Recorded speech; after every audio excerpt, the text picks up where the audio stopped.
Hello বন্ধুরা, সবাইকে জানাই পৌষ সংক্রান্তি উপলক্ষে অনেক অনেক শুভেচ্ছা।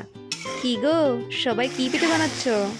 তবে আমি বানাচ্ছি একটু ইউনিক ধরনের একটা পিঠা, তাই ভাবলাম তোমাদের সাথেও শেয়ার করি। আর আমি কি বানাচ্ছি জানো? আর এটার কিন্তু নামকরণ আমি নিজেই করেছি। আমি বললে ভুল হবে। প্রথমে সুজির ভাপা পিঠে বানাচ্ছিলাম, বানিয়ে যখন আমার শাশুড়ি মাকে খেতে দিলাম, দেখে বললো এটা তো পাটিসাপটার মতো দেখতে। তারপর আমি মনে মনে বুদ্ধি করে নিলাম, এটার নাম আমি ভাপের পাটিসাপটা রেখে দিই।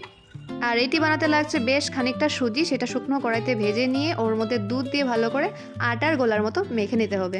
তারপর রুটির আকারের মতো করে ওর মধ্যে পুর ভরে দিয়ে, মানে নারকেলের পুর ভরে দিয়ে পাতার মধ্যে এভাবে মুড়ে নিয়ে কাঠিয়ে একটা গুজে দিলেই ব্যাস হয়ে গেল রেডি আমাদের ভাপা কলা পাতায় সুজির পাটিসাপটা।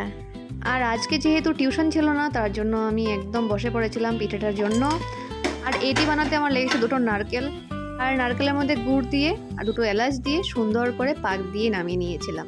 আর সসপ্যানের মধ্যে জল বসিয়ে দিয়ে ওর মধ্যে একটা ঝাঁঝরা বসিয়ে দিয়েছিলাম, দিয়ে সুন্দর করে দেখো স্টিমে হয়ে গেছে আমার ভাপা পিঠে।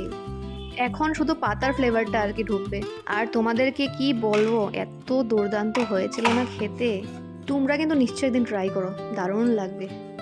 আমার হাজবেন্ড কিন্তু পিঠে বলে ভালোবাসে না, কিন্তু কলা পাতার যেহেতু পিঠেটা বানিয়েছি তার জন্য কিন্তু দুটো খেয়েছিল আর বলেছে খুব টেস্টি হয়েছে।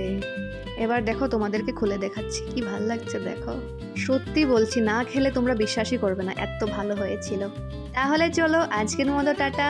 আরও নতুন নতুন ভিডিও দেখার জন্য অধীরে অপেক্ষা করে থাকো। আমি আসছি আবার নতুন একটা ভিডিও নিয়ে। টাটা।